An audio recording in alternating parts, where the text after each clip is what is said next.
Conversas na Geração, com Ngoysa Lukombo. Boa tarde, colegas. Está no ar a primeira edição do Conversas na Geração, um programa de rádio cassete, o canal mais amarelo da cidade.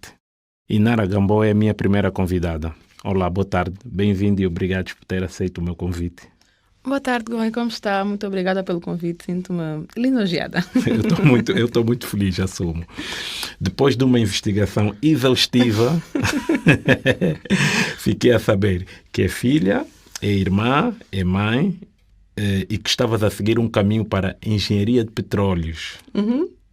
Mas hoje és médica pediátrica de formação e atualmente exerces a função de coordenadora do Centro Covid-19 da Clínica Girassol. Em qual dessas posições é que te sentes mais confortável e qual delas mais gostas? Essas que eu acabei de citar aqui. Bem, vamos começar pela primeira. Sou filha, nasci no Lubango, sou filha única da minha mãe e sou a primogênita do meu pai. Okay. E também sou primeira neta, primeira sobrinha, tudo. Não sou mãe ainda, espero um dia vir a ser, mas por enquanto não. E... Falhou a minha investigação. Irmã também, tenho 2 irmãos, a Lina e o Ivan. E realmente a parte profissional começou, eu estou há 10 anos no mesmo hospital, começou a carreira, eu formei-me em novembro de 2010 e agora praticamente 10 anos, em novembro do ano passado fiz 10 anos de carreira. Então, realmente, este desafio do Covid surgiu precisamente há um ano, logo que aqui no nosso país começaram a haver os primeiros casos. Não, começou a haver a preparação, o plano de contingência para a eventualidade de surgirem casos. A unidade hospitalar na qual eu trabalho começou a preparar-se e eu fui escolhida para liderar o processo, porque além de eu ser pediatra, sou médica, depois fiz a especialidade em pediatria, também fiz uma outra especialidade em gestão hospitalar. Então, para trabalhar na coordenação deste projeto, do plano de contingência, a gestão do Centro Covid tem a ver com a minha especialidade em gestão hospitalar. Então, tem sido um desafio, porque nós começamos primeiro com a unidade aqui na cidade, assim, tudo pensado de raiz. Claro que é difícil, porque há muitos desafios, mas foram sendo superados e hoje nós estamos a trabalhar no Centro Covid de Viana, que é uma unidade grande, com capacidade para 90 camas, sendo que das 90 camas nós temos 30 leitos de UTI, o que é bastante substancial, né? Porque a maior parte das UTIs aqui da cidade tem 12, 15 leitos, então nós temos assim uma estrutura massiva. Ok. E como é que a pediatria entrou para a sua vida, sendo que o caminho era engenharia de petróleos? Foi uma opção de curso como uma outra qualquer, um dia decidiu, quero ser pediatra? Ou é verdade aquela teoria que só se é pediatra aquela pessoa que gosta muito de crianças? Olha, assim, eu acredito na versatilidade. Quando eu estava a decidir, durante toda a minha adolescência, pensei que queria ser engenheira de petróleos ou ambiental, ou engenharia ambiental. Então, depois, naquela fase derradeira em que tem que se tomar decisões sobre a carreira, eu estava a conversar com o meu pai. Não, minha mãe disse, olha, filha, escolhe à vontade, eu apoio-te em que carreira tu escolhes. Tudo bem. Falei com o meu pai e ele disse, nós devemos sempre escolher uma profissão liberal, uma profissão que nos permita não estar eternamente vinculados a uma instituição. E se tu fizeres engenharia de petróleos, tu vais ter que estar sempre vinculada a uma instituição, até poderes ser sénior e estar mais livre, demora muitos anos. Então comecei a pensar, bem, então vou escolher uma profissão liberal difícil. E eis que disse, não, é uma coisa difícil, que eu vou estar realizada, que vou ajudar as pessoas, é medicina. Então, assim, no espaço de 2 meses, eu decidi que queria fazer medicina. Estudei, entrei para a faculdade com boa nota, saí assim acho que em 5º lugar. Entrei com boa nota, o curso correu muito bem, tenho boas recordações da faculdade, fiz alguns bons amigos E depois, em 2010, acabei a faculdade. Eu comecei em 2004 e acabei precisamente em 2010, sem nenhuma intercorrência no processo. Foi muito fluido. Depois, aí começou a fase difícil, porque eu encaro que a especialidade é mais desafiadora que a faculdade em si. Então, quando acabou a faculdade, comecei a especialidade. Entrei para a minha instituição, onde eu estou até hoje, em abril de 2011, e começou essa fase que é a especialidade, que praticamente pode durar mais 5 ou 6 anos, né? Que é a pós-graduação. Ou seja, feita já no local onde estavas a trabalhar. Sim, porque a carreira médica tem algumas nuances diferentes das outras. O curso, tu és um médico policlínico, acabas és policlínico. Depois é necessário começar o ensino especializado, que são as especialidades, que aí pode escolher pediatria, cirurgia, especialidades cirúrgicas, medicina interna, há um manancial de especialidades. Então, quando eu comecei, durante os anos todos de faculdade, eu dizia que haveria de ser tudo, endócrino, cardiologista, pediatra.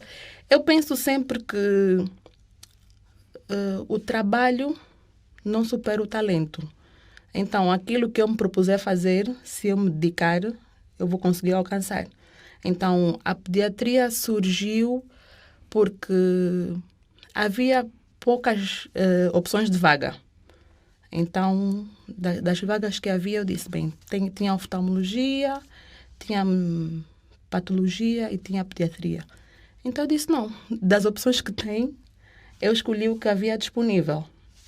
Mas depois dediquei-me, fiz aqui no Hospital Pediátrico David Bernardino, que foi, assim, uma experiência de vida muito, muito, muito enriquecedora. E também correu bem. Foi muito difícil. É muito difícil. É difícil no sentido da pediatria em si ou toda a questão do país? Ou o que concretamente sentiu que foi muito difícil? Assim, a especialidade, só para nós termos uma noção, quando nós estamos... Há uma piada que é assim, quando o primeiro embate, tu estás num banco de urgência, entra alguém a precisar de socorro e diz, chamem o médico, chamem o médico. Quando tu és estudante, tu também gritas, chamem o médico. E depois, quando tu acabas a faculdade, quando dizem chamem o médico, está todo mundo a olhar para ti e tu dizes, ai meu Deus, sou eu. Então, é difícil porque realmente nós passamos para a primeira linha. A responsabilidade passa a ser nossa, ao contrário da faculdade, que tem o tutor, tem o professor, tu estás em contacto, mas é tudo diferente. São muitas horas de trabalho, porque a carga horária pode chegar a... Assim, a maior parte das pessoas trabalha, em média, 40 horas por semana, né? Já quando nós estamos na especialidade, podemos trabalhar 80 horas semanais, porque nós fazemos os bancos de urgência, trabalhamos na enfermaria, trabalhamos os finais de semana, feriados. E então é desgastante pela carga horária, pela carga emocional, porque o nosso país tem condições de trabalho que podem ser muito difíceis. Então, atender bem as pessoas com carinho, com cuidado, sob muita pressão, porque também há pressão assistencial. Então, é um conjunto de situações, a privação de sono, porque fica-se imensas horas sem dormir, o dever de estudar, porque nós só conseguimos prestar uma boa assistência quando temos habilidades teóricas e práticas. Então, é preciso estudar, continuar a estudar. E na especialidade tem tudo isso, e também temos exames, temos trabalhos de pesquisa, investigação científica. É assim, é realmente muita coisa a ser feita. E ainda há vida fora disso tudo. E ainda há vida além da matriz. Exatamente. Então, ainda temos que dar atenção à nossa família, dar atenção aos nossos eventuais parceiros. Então, é realmente desafiador. Mas... Ok. Sendo a criança o principal foco da sua profissão, está correto, não é? Sim. Na sua opinião, como é que acha que nós, enquanto país, olhamos para as nossas crianças e em que escala de prioridade elas aparecem na nossa estrutura de sociedade? Assim, nós por acaso na pediatria conversamos muito sobre isso e teoricamente é dada muita importância. É verdade. Eu penso que sim, que é dada muita importância, deveria ser dada mais, ok? Eu acho que nós estamos muito já estamos melhor posicionados nos rankings sobre os níveis de mortalidade materna e infantil, a mortalidade em menores de 5 anos já melhorou, mas ainda assim nós temos um longo caminho pela frente até atingir níveis de outros países africanos, porque eu acho que não é prudente da nossa parte ou ideal nós nos compararmos com países europeus, por exemplo. Nós devemos sempre comparar-nos com os nossos pares. O que é que os nossos colegas da SADC estão a fazer, como é que está o nível de saúde na SADC, na África subsaariana, aqui no mundo abaixo do como é que se diz? Da linha do Equador.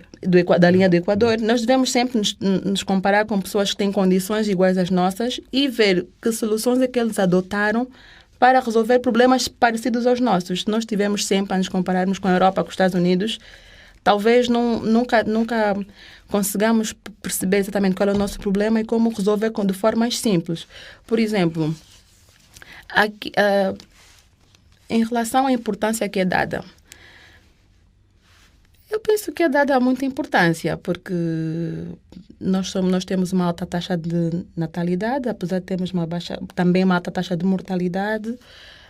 Há um esforço que eu noto na generalidade de pôr as crianças a estudar, sejam independentemente do género, porque aqui, felizmente, eu não noto problemas que existem em outros países em que priorizam, por exemplo, os meninos para ir à escola em detrimento das meninas. Mesmo na assistência hospitalar também não noto essa diferença. Há países que realmente priorizam as crianças do género masculino e não as do feminino para ir para a cidade de assistência. Aqui não senti isso ao longo dos anos que me dediquei à pediatria e tenho me dedicado até agora. E penso é que nós podíamos apostar, por exemplo, uma das medidas mais eficazes, mais baratas, que salva vidas, que previne, é o incentivo ao aleitamento materno. Se nós, como sociedade, de forma colegial, a sociedade civil, os médicos, o governo, se apostássemos mais no aleitamento materno, o impacto a médio e longo prazo na mortalidade infantil é muito grande, porque é a medida mais econômica e mais eficiente para prevenir e diminuir a mortalidade, porque diminui as doenças respiratórias agudas, diminui as doenças diarreicas agudas e essas são uma das principais causas de mortalidades no país. Se nós conseguimos trabalhar e incidir sobre isso, é uma medida simples, barata e eficaz. Porque o aleitamento é como se fosse a vacinação natural, porque com o leite materno nós conseguimos prevenir todas essas situações. Então é uma medida simples, que funciona e que penso que, apesar de se falar muito do aleitamento na semana do aleitamento, na vida real não é tão incentivado quanto deveria. Se o que os médicos propõem, indicam, é que o aleitamento deve ser até ao 6º mês, a criança nasce e durante os 6 primeiros meses de vida, o ideal é que seja amamentada, alimentada, exclusivamente com leite materno. Mas depois as mães trabalham e têm que voltar a trabalhar a partir do 3º mês de licença. Então, nós não estamos a levar o nosso barco todos a remar na mesma direção. Porque, por exemplo, no Paquistão, que também é um país que tinha uma alta taxa de mortalidade. Estou a falar muito do aleitamento porque o meu trabalho, a monografia que eu fiz, a pesquisa que eu fiz no final da especialidade foi sobre os fatores que levam com que as mulheres desistam do aleitamento materno exclusivo. Então, eu fui estudando as causas e são precisamente essas que eu falei. A falta de apoio familiar, a falta de apoio laboral, porque as mulheres têm que voltar a trabalhar. Quando estão no serviço, no trabalho, não existe um local próprio para retirarem o leite, para armazenarem o leite, para depois transportarem para casa. Moram muito longe do trabalho, portanto, depois o leite estraga. Então, nós temos problemas estruturais que impedem que esta prática seja incentivada. Então, nessa pesquisa, existem alguns países africanos, e lembro-me também especificamente do Paquistão que eu estava a falar, que o Estado decidiu dar um subsídio para todas as mulheres que decidissem amamentar. Prolongou as licenças de maternidade e deu um subsídio. Naturalmente que o motivo pelo qual as pessoas voltam a trabalhar e abandonam é porque têm que voltar a trabalhar. Se tiverem um subsídio, se tiverem um apoio, mantenham o aleitamento e a longo prazo. Nós não podemos pensar que todos os problemas serão resolvidos em um ano. Tem que ser feito um investimento de médio e longo prazo para que a próxima geração ou no próximo quinquênio sejam vistos os resultados. Se forem sempre medidas muito imediatistas, é difícil que nós consigamos melhorar a nossa condição. Também penso que é necessário investirmos mais nos cuidados primários, porque temos sempre aquela tentação de achar que fazer hospitais muito grandes, com muitas camas, tudo muito grande é que vão resolver o problema. Mas não. É preciso que os cuidados de saúde estejam na comunidade, estejam perto das pessoas. As pessoas não podem andar muitos quilómetros até o hospital grande para resolver um problema simples, um problema pequenino. Que ali mesmo, no centro de saúde do bairro, se o seu centro estiver devidamente capacitado, com equipas preparadas, com o suporte necessário, dará resposta rapidamente e assim muitos casos que chegam graves ao Hospital Central haveriam de ser resolvidos de forma primária logo no hospital perto da comunidade. É formada pela Universidade Agostinho Neto, Assim. Numa área bastante importante para qualquer país. No meio de tantas dificuldades, como é se formar em Angola? Acha que o patriotismo foi um fator que lhe ajudou a ultrapassar as dificuldades? Ou nunca pensou nisso durante o seu tempo que teve na universidade, até fazer o estágio, por exemplo, na pediatria? No Hospital Pediátrico David Bernardino. Sim, eu sou licenciada pela Faculdade de Medicina da Universidade Agostinho Neto. E, tal como tudo no nosso país, a faculdade não é perfeita e tem pontos de melhoria. Mas nós devemos sempre identificar os pontos em que nós não estamos tão preparados e depois sermos o máximo de autodidatas. Porque existiram, sim, senhor. A faculdade, eu gostei. Eu gostei muito. Os professores são muito dedicados, dão o máximo de si. Há um espírito de entrega muito grande, estimulam o estudo. A faculdade é uma experiência muito boa porque nós saímos do ensino médio em que somos praticamente levados ao colo pelos professores e depois, na faculdade, nós somos obrigados a pesquisar, a ir atrás dos conteúdos. A faculdade dá-nos até o nível 7, mas depois, para atingir a excelência e melhorar e sabemos cada vez mais, nós é que temos também de ir atrás. Então, tudo aquilo que eu identifiquei como áreas em que não estava suficientemente preparada, em que pontos de melhoria, tive sempre aquela postura proativa e fui tentando comatar essas deficiências. Com cursos, cursos online, com pesquisa, com revisão. E aí entra a questão do debate da qualidade do ensino entre quem se formou no estrangeiro e quem se formou em Angola. É um tema que se cruza no seu dia a dia. Qual é a sua opinião sobre isso? É assim, em medicina, a vantagem de estudar cá, falando especificamente de medicina, porque eu acho que não é justo eu falar de outras áreas sobre as quais não tenho um profundo conhecimento. Mas, particularmente em medicina, qual é a vantagem? Nós aqui temos muitos doentes. E se nós tivermos o hábito de estudar, rapidamente conseguimos visualizar, temos a oportunidade de ver casos complexos, com muita sintomatologia, e na verdade, quanto mais doentes tu vês, mais treinado o nosso olho clínico vai ficando. Então, como a nossa população, não temos um país com uma população da Nigéria, ok? Mas aqui a vivência na faculdade, eu estive no Hospital Américo Boa Vida, que é um hospital universitário. Para lá vão os casos mais complexos e para um estudante é bom que nós estejamos em contacto com doentes que têm a sintomatologia completa, com todos os sinais e sintomas. Normalmente diz sempre na faculdade, um doente com um quadro clínico muito florido é bom para o estudante, mas não é tão bom para ele mesmo. Porque as pessoas saudáveis quase que têm um exame físico muito, muito pobre. Então, já quando a pessoa tem uma patologia complexa e estado avançado, todos os sinais do livro estão ali na vida real. Então, para a fase da semiologia epiprodêutica, que são aqueles anos iniciais da faculdade e mesmo para o sexto ano de prática, eu penso que foi bom. Eu tive a oportunidade de estudar fora, tive a oportunidade de ter uma bolsa para estudar no Brasil, mas por eu ser filha única, conversamos, eu e minha mãe conversamos, ela disse, não, fica aqui, filha. Eu disse, tá bem, mamãe.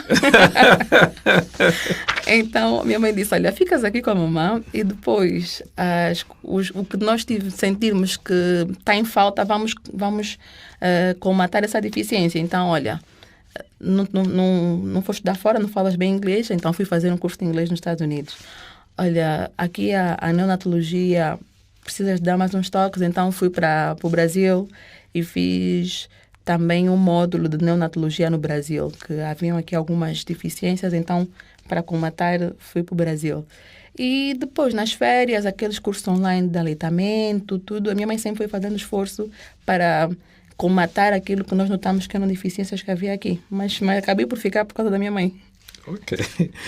Olha, eu não quero muito falar desse tema porque eu sei que é o teu dia a dia de um ano para cá. Mas é verdade, o Covid trocou as voltas ao mundo e destapou mais uma vez o quanto somos vulneráveis enquanto humanos, não é? Num país como o nosso, em que questões como o patriarcado, machismo e a dúvida que paira no ar sobre a capacidade da nossa geração pós-independência, né? A nossa geração 80. Como é que olha para o facto de ser mulher, da geração 80, formada em Angola e ser a pessoa escolhida para liderar um centro de Covid de uma clínica tão importante como a Girassol? Eu agradeço o voto de confiança. Eu penso que talvez não noutras profissões, mas na área de saúde, a maior parte das profissionais são do género feminino. Mesmo, se calhar, mesmo quando vai a um hospital, assim, a grosso modo, consegue ter a percepção de que há mais mulheres a trabalhar do que homens. Portanto, para a gestão da nossa clínica não é estranho lidar com mulheres. E por sermos a maioria na prestação de cuidados, ajuda a pôr um bocadinho o fator do género. E acabei por vejo como... Foi um grande desafio, tem sido um grande desafio. Na verdade, eu penso que quando foi feito, o centro foi crescendo. Começou como um plano de contingência, que depois passou para o edifício 1, que era um edifício com 15 camas, e a demanda e a perspectiva que os líderes da clínica tiveram de que eventualmente vamos precisar de um centro maior, eu fui acompanhando o processo. Eu estou desde o princípio, fui acompanhando o processo, mas penso que fui escolhida, por quê? Porque eu sempre fui quando eu era estudante, quando eu era interna, era uma médica muito dedicada, muito trabalhadora, sempre disponível e com vontade de melhorar e aprender. E depois sou muito resiliente. Eu manifestei, quando me foi proposto, eu disse que sim, se é um desafio e tiver o apoio da Comissão Executiva, estou disposta, porque se a geração 80, que somos nós, com apoio, com liderança, porque nós não sabemos tudo, mas pelo menos os líderes da clínica, que são pessoas já com uma idade que devemos respeitar, dão-nos um voto de confiança, porque eles dizem, eu acredito em vocês, estamos convosco, façam, deem-nos o feedback, tirem as dúvidas conosco. Então, este voto de confiança que nos foi dado e continua a ser dado, mesmo nas circunstâncias mais difíceis, a comissão está sempre conosco. Então, eu acho que falta Eu acho que, como já é cultura da saúde, passar o legado, guiar, porque a nossa carreira é assim mesmo. Tanto é que no famoso juramento de Hipócrates, há uma das linhas que diz prestar sempre homenagem ao mestre. Então, nós temos isso de carreira, de passar o legado. Então, acho que é um processo natural. E neste processo do Covid, como a maior parte dos médicos diferenciados, pronto, vou colocar de outra forma. Nós temos muitos médicos jovens na clínica, porque a clínica, desde o princípio, sempre apostou na pós-graduação. Eu entrei para a clínica recém-formada, com 2 ou 3 meses após a faculdade. Mas eles apostaram em mim. Desde 2011 até 2021, que estamos agora, eu estou sempre lá. Mas todo esse percurso, a especialidade no hospital pediátrico, quando eu fui para o Brasil para a neonatologia, tudo isso foi sempre com apoio da clínica. Então, nós que estamos hoje no Centro Covid, quase todos os médicos foram um investimento da clínica no ensino pós-graduado. Os médicos incentivam, porque no Centro Covid nós temos uma equipa quase de 130, 140 pessoas e 100 expatriados, todos angolanos. E da equipa médica, quase todos são formados no programa de pós-graduação da clínica. Uns foram formados em Portugal, outros no Brasil, alguns cá em Luanda, como eu, por exemplo. Sim. E então é a prova clara de que quando a liderança tem uma visão estratégica a longo prazo, quando investe, quando guia e orienta, os resultados são bons, porque as pessoas têm vontade de trabalhar, têm capacidade, e é preciso que haja oportunidade, é preciso que haja o apoio e aquele entendimento de que as situações difíceis, quando acontecem, também podem ser superadas. Então, a média de idade dos profissionais médicos do Centro Covid é de 38 anos, portanto, são pessoas jovens. As especialidades, existem médicos intensivistas, de anestesia, pediatras, inclusive, pneumo. Existe um manancial enorme de especialidades e quase todos jovens. Temos apenas uma médica de 55 anos. Do resto, são todas pessoas abaixo dos 40. E quando olha para o quadro fora do circuito da medicina, que eu também concordo consigo, vejo que realmente sim, hoje é possível ver muitos médicos jovens, mas como o país em si, acha que temos seguido como país, por exemplo, esse caminho que acabou de dar o exemplo da clínica, do investimento e depois essa aposta no jovem? Assim, nós temos que ver, qualquer organização, qualquer estrutura tem as equipas de base, as equipas de gestão intermédia e depois as equipas da gestão de topo. A geração 80, nós somos... existem já aqueles com 34, neste momento, aos 39 anos, certo? Então, se nós formos... O curso natural das carreiras, quando as pessoas fazem uma carreira corporativa, estamos a falar, penso, de corporações, quando fazem carreiras corporativas, começamos uma carreira, imaginemos, aos 24 anos. Ninguém vai estar na gestão do topo aos 27. Não. As pessoas começam, existe um tempo de aprendizagem, é preciso ganhar experiência, é preciso conhecer a casa e ir fazendo a progressão natural.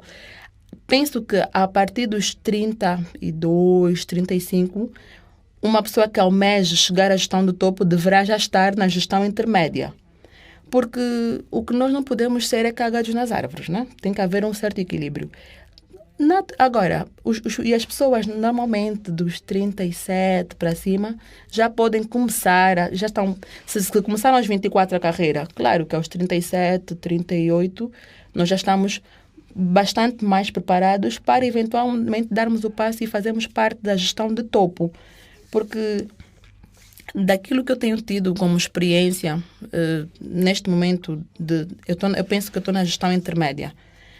E ao lidar com a gestão do topo, existem realmente situações que eu digo, se eu tivesse entrado para aqui mais cedo, teria cometido esse erro, teria feito aquilo. Então, eu penso que no país, no geral, pela idade da nossa geração, nós estamos na gestão intermédia. E quando nós vamos...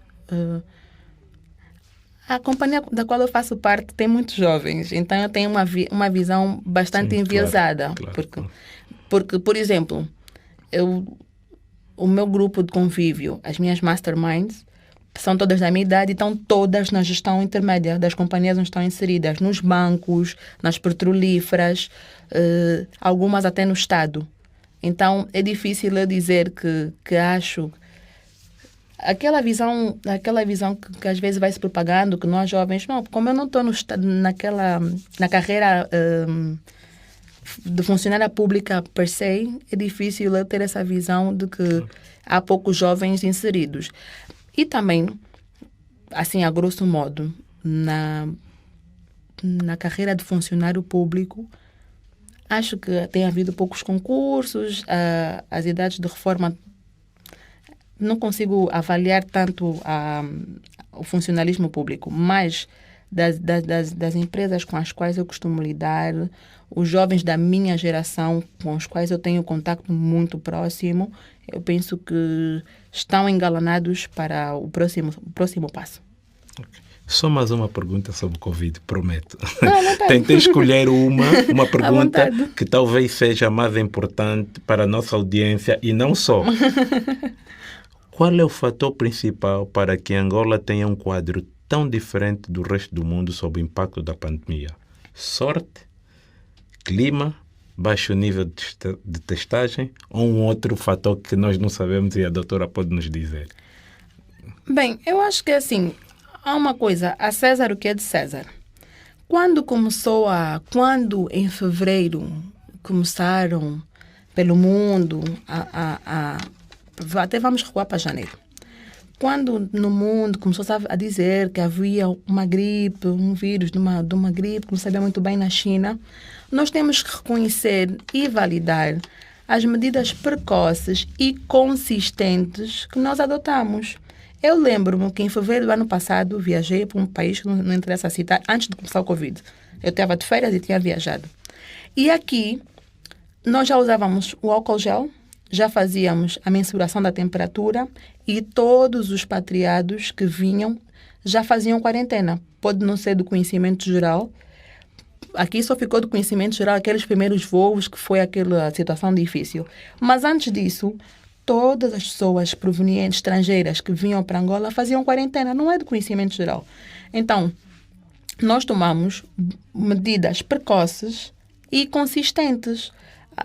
A maior parte das pessoas com as quais nós interagimos, que estão noutras latitudes, que também da lusofonia inclusive, referem que naqueles países não há essas medidas tão acérrimas como aqui. Existem países em que o uso da máscara, nem o uso da máscara é consensual. Mas aqui nós conseguimos adotar o uso da máscara de forma consensual. Mas há pessoas que usam mal. Ok, usam mal, foi-se corrigindo, mas assim, na generalidade, não houve uma parte da nossa sociedade que diz, não, eu uso máscara, a outra parte diz que usa. Não, nós tivemos medidas consistentes, consensuais, precoces, e eu acho que, por isso é que eu digo, a César que é de César, temos um mérito de ter tomado as medidas, porque se nós dissermos que é o clima, sim, na África do Sul tem um clima parecido com o nosso. No Brasil tem um clima parecido com o nosso. Na Índia tem um clima parecido com o nosso. E, no entanto, não foi o calor que resolveu o problema deles do vírus. Então, sorte. A sorte é sempre a preparação. O que é a sorte? A sorte é a junção da oportunidade com a preparação. Se nós também não tivéssemos, eu digo nós como sociedade angolana, país, nação, governo, todos nós, angolanos. O que é a sorte? Surgiu essa situação, nós não estávamos preparadíssimos ao início, mas rapidamente nos adaptamos e colaboramos. Então, eu acho que nós, como povo, como geração 80, há situações em que temos muito pouca autoestima. Nós não nos vemos sempre sob a melhor luz. E essa é uma daquelas situações. Se calhar nós queremos... não dar o devido crédito a esse sucesso como sendo nosso. Queremos autossabotar-nos. Não, se calhar, não, é sorte. Não. É mesmo fruto do nosso trabalho, da nossa dedicação. Da mesma forma que se tivesse tido um mau desfecho, aí já ninguém haveria ter dúvidas que é fruto do nosso mau trabalho. Então, nesse caso em particular, eu penso que estivemos bem. A política é algo que lhe atrai? É assim, eu penso que qualquer cidadão, membro de uma sociedade civil ativa, deve ser profundamente interessado em política. Nós não podemos entregar a outrem a decisão das nossas vidas e estar num navio que não sabemos qual é o destino. A pessoa pode não ser político ativo, mas tem que acompanhar os eventos, eu acho que tem que acompanhar. Interessa-me profundamente, acompanho atentamente. Não sou uma pessoa, por exemplo, assim, nas redes sociais, não escrevo crônicas, não sou uma pessoa que se engaje em debates, mas acompanho atentamente. Eu penso que nós nunca devemos dar a outrem o poder das nossas vidas e por isso simplesmente depois só apreciar o andamento do barco. É pessimista ou otimista? Acredita que como país estamos a caminhar em linha reta para os nossos objetivos ou ainda estamos em zigue-zague? Bem, eu sou realista e otimista. Realista, eu acredito no poder do trabalho. Penso que a nossa geração... Nós somos filhos da geração da utopia, né? Ou nós é que somos da geração da utopia? Eu acho que nós é que somos da geração da utopia. Nós é que somos da geração da utopia? Sim. Pronto. Houve circunstâncias anteriores a nós. Houve aquela ideia de megalomania, daquele crescimento artificial, daquele enriquecimento rápido para algumas pessoas. Então, não cultivamos a cultura do mérito, a cultura da excelência, do fazer bem feito, do estar numa organização e vir com ideias, com soluções e não ser apenas parte da crítica. Então, eu penso que com trabalho, porque eu acredito fortemente no trabalho, com estudo, e quando eu digo estudo, não é estarmos todos na faculdade, é todos nós termos o compromisso de sermos melhores, de nos superarmos constantemente, de buscarmos novas e melhores soluções. Então, com estes fatores, nós vamos conseguir ajudar o país a ir para o rumo certo.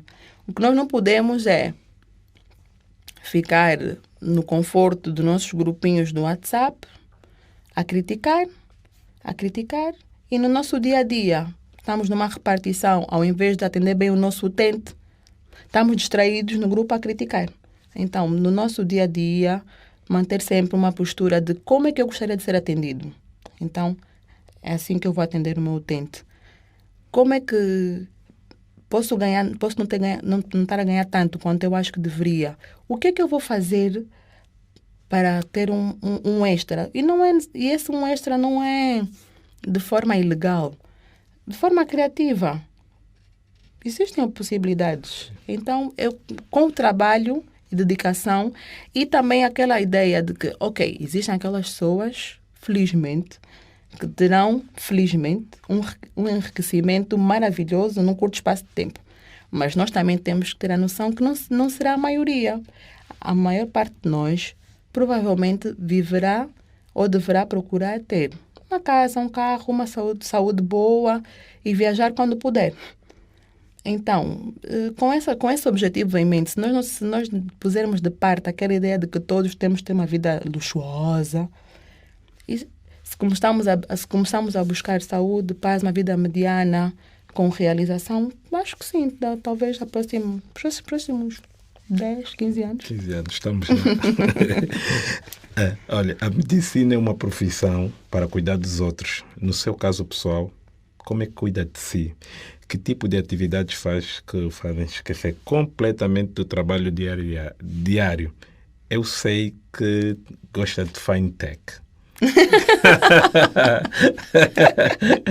É muito longe. Sim. Como é que chegou aí e porquê? É assim, eu penso... Tecnologia financeira, não é? Só para situar aqui. É assim, é o que eu disse há bocado quando me perguntou de política.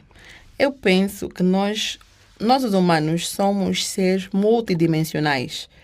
E na faculdade eu tinha um professor que dizia: um médico que só sabe de medicina é um ignorante especializado. Então, já com essa premissa, eu realmente tenho interesses que se calhar a maior parte das pessoas não acha que o médico tem. Eu, por exemplo, já fiz um curso de gestão de eventos. Não é um curso que a maior parte dos médicos faça. Sou profundamente interessada por política. Não sei, mas acho que políticos médicos são, porque o nosso primeiro presidente foi médico. E então, e sou profundamente interessada em novas tecnologias financeiras. Por exemplo, agora estou super encantada, super interessada com as criptomoedas. E com trading, que são os mercados financeiros. Então, por quê? Porque no mundo existem os chamados... Há uma expressão em inglês, né? Que é os early adopters, né? Há aquelas pessoas que são pró-inovação. Eu acredito que nós devemos... Nós não devemos ser contra o progresso. Nós devemos abraçá-lo, entendê-lo e estar no momento. Porque eu lembro, por exemplo, dos bitcoins. Eu já ouço falar de bitcoins, sei lá, há muitos anos. Mas, às vezes, nós temos uma atitude letárgica. Ouvimos falar... Exatamente. E nunca pensei, meu Deus, como é que eu vou ter acesso? E eu já ouvia falar quando estava super em conta.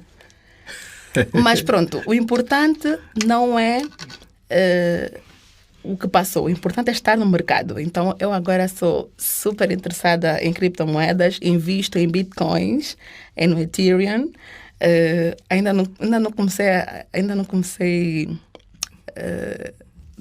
em trading, estou só a investigar. Ontem comecei a seguir uns 4 instas de trading para estar por dentro. E depois, o que é que eu faço para relaxar, para cuidar de mim? Olha, ao contrário da maior parte das pessoas, eu gosto de momentos de silêncio. Eu gosto de conduzir em silêncio, gosto de chegar a casa e estar em silêncio. Pronto, então a primeira coisa é momentos de silêncio e para meditar, acalmar a mente. Foi a primeira coisa que encontrei na investigação que fiz por si. Gosta muito de silêncio. Gosto muito de silêncio. A maior parte das pessoas... Porque os momentos de silêncio permitem-nos introspeção. Na introspeção é que nós conseguimos fazer uma avaliação de nós mesmos. Quem eu sou? Para onde vou? O que é que eu fiz de errado? O que é que eu posso melhorar? Se nós estamos sempre no ruído, chegamos a casa a música alta, quando tem muito ruído não conseguimos falar connosco mesmo. Então, eu como gosto de conversar comigo mesma, gosto de momentos de silêncio. Depois gosto de ler. Antigamente eu comprava muitos livros em formato físico, mas como nós todos temos que ajudar o planeta, temos que ter uma visão assim mais ecológica, agora eu compro e-books. Ok. Agora eu compro e-books. Existem sites, atenção, quando se diz comprar, mas ela deve... Não. Existem sites que disponibilizam livros virtuais gratuitos. Então, é só ir, clicar, baixar e ler. Não tem... A mesma internet para vermos os outros conteúdos permite que nós tenhamos acesso a esse conteúdo gratuito. Gosto de ler. Agora estou a ler um livro de uma autora nigeriana. Eu gosto de ler 2 livros ao mesmo tempo. Eu sei. A minha pergunta a seguir era sobre o seu projeto 2 semanas, 2 livros. Eu sei que a literatura tem uma importância na sua vida. Eu acho que uma mente muito estimulada precisa de... Eu preciso de ler 2 livros ao mesmo tempo. Então, tem um livro que é para ler de manhã, a mente está num certo estado de espírito, né? Como eu vou em silêncio, quando eu vou para trabalhar, não vou conduzir. Então, naquele momento, estou em silêncio e às vezes leio.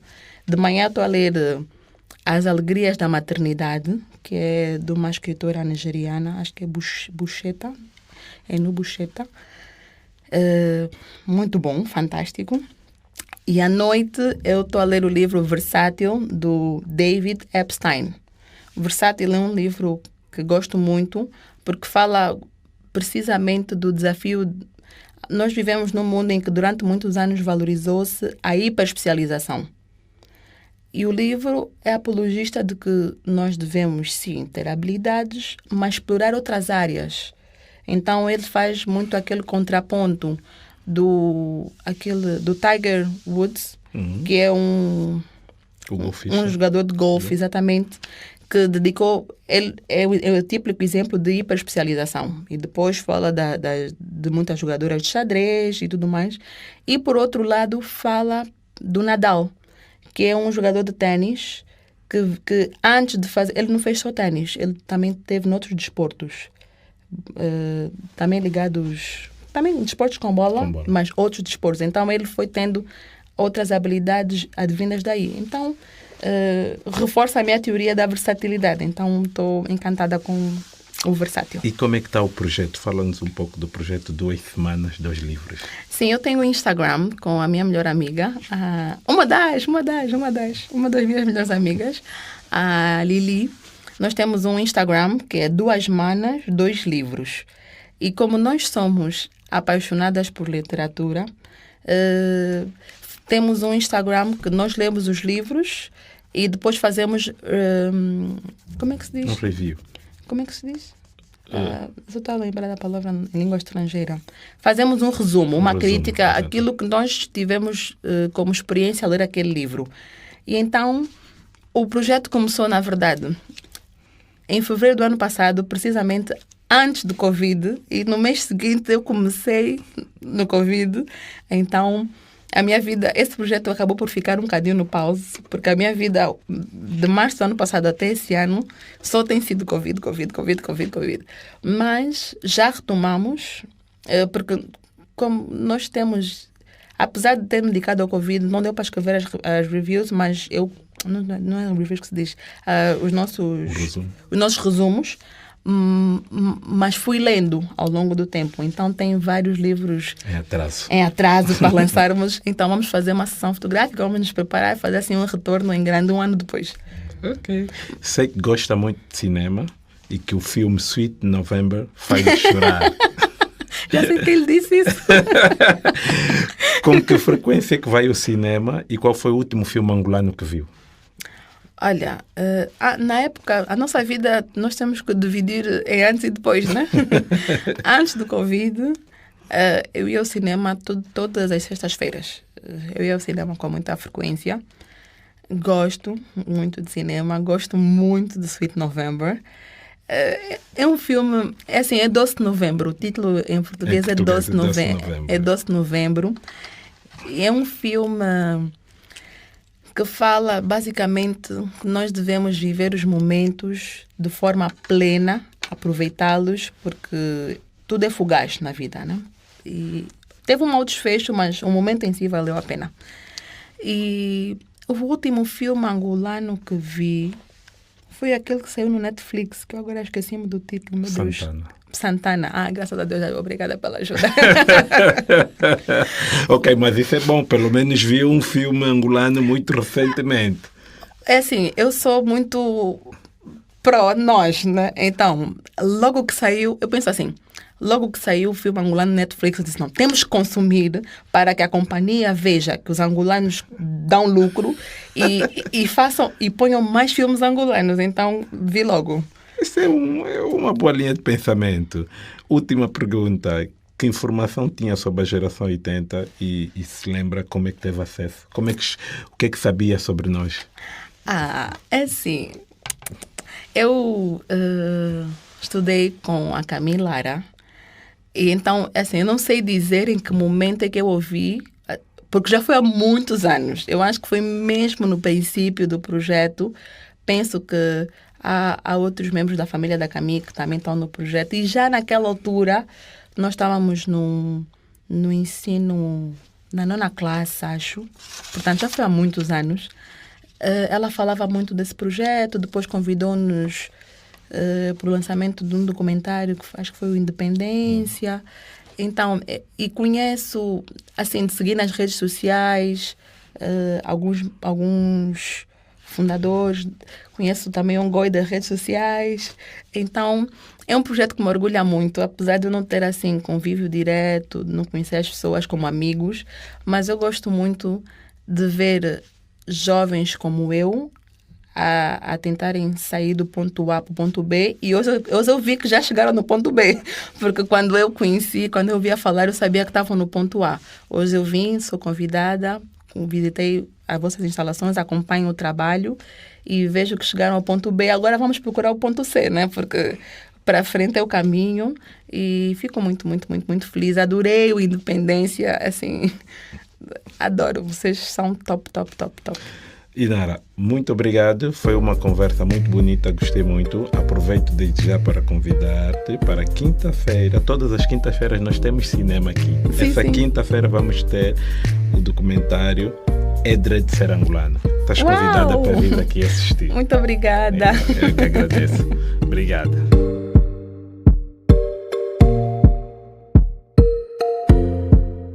Conversas na Geração, com Ngoy Salucombo.